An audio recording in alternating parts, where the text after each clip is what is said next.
Crosby, three-time Pro Bowl, two-time All-Pro, 10 sacks playing on a knee that needed surgery, and Bleacher Report just named Washington as one of the two most likely destinations if that man leaves Las Vegas. That is not a Twitter rumor. That is Gary Davenport, Bleacher Report, with the full analysis behind it.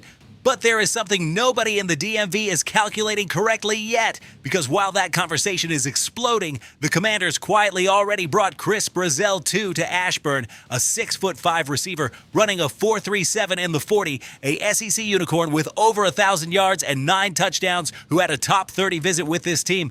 And that is not a coincidence. That is Adam Peters building the offensive arsenal around Jaden Daniels before anyone else even notices. And after all of that, there is a story about Zach Ertz that closes this video and deserves the respect that no other channel is giving it. A story about a man who refuses to let his legacy in burgundy and gold end with an image of a stretcher. And what he said publicly this week changes how you look at everything that is coming. 3 moves, 1 master plan, and a franchise that for the first time in 20 years is playing to win in January. If you trust Adam Peters and his process, drop that like right now and subscribe to be part of the real Commander Nation.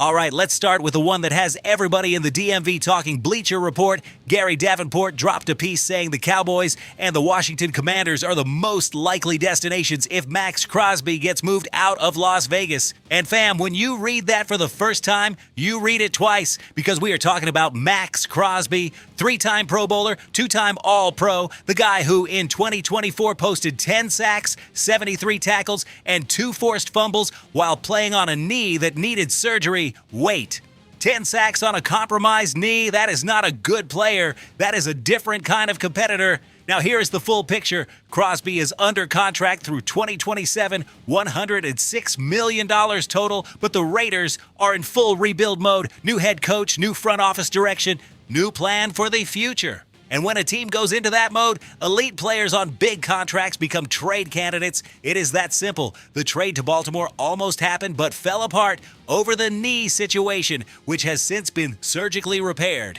If Washington's medical staff clears that knee, that entire conversation changes. Here is the real tactical analysis. The Commanders' defense finished 20th in pass rush efficiency last season, according to Pro Football Focus. Jonathan Allen is still a problem on the interior, but on the edge, the situation is complicated. Chase Young is gone.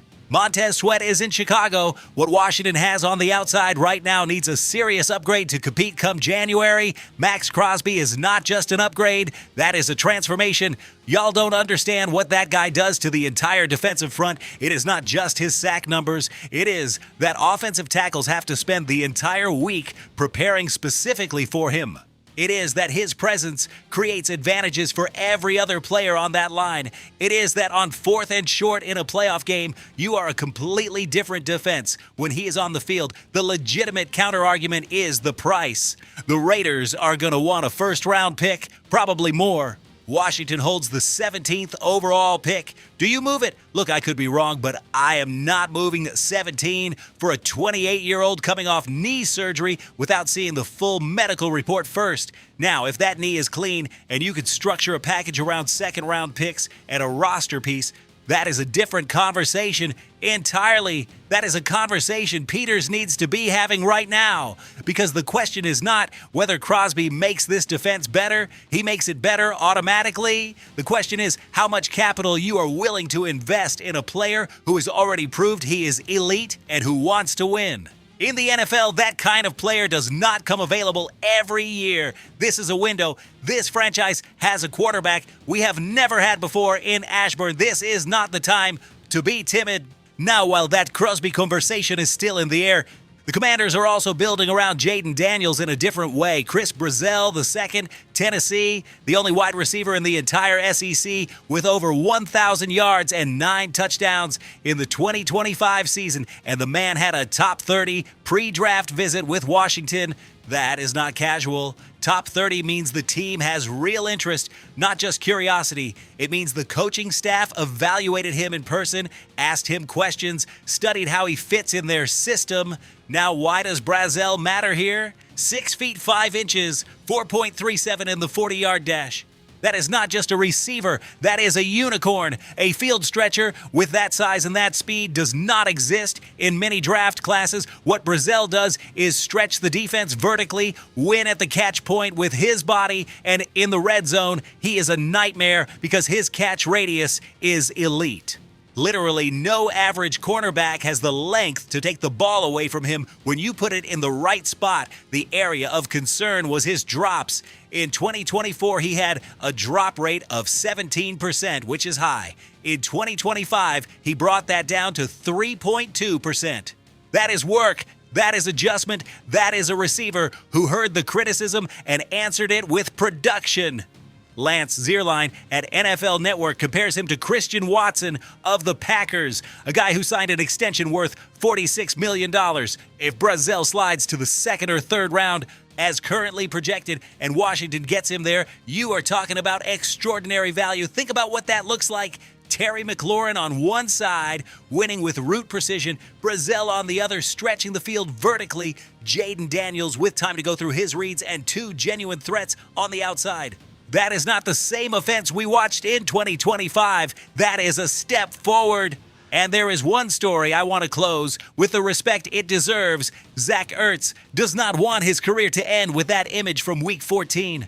The man is in rehabilitation, working every single day, and he said publicly that he felt he was playing at a really high level before the injury, and he is right. What he gave this team at 34 years old, the catches, the 11 touchdowns across 2 seasons in burgundy and gold, was admirably professional. His time in Washington is probably over. Ben Bates is on the roster. Sinnott is developing. Chig Okonkwo is there. The depth chart has continuity at that position.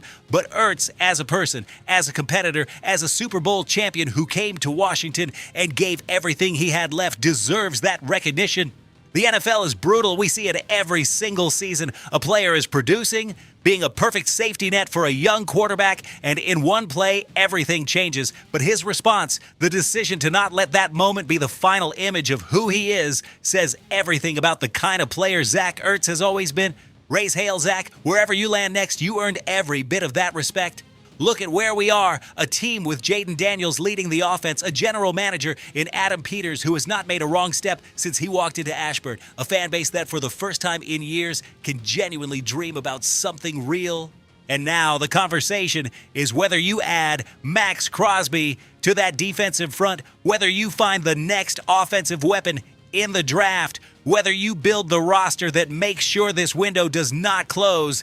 This is not a rebuild. This is a team coming to compete for real. Drop it in the comments right now.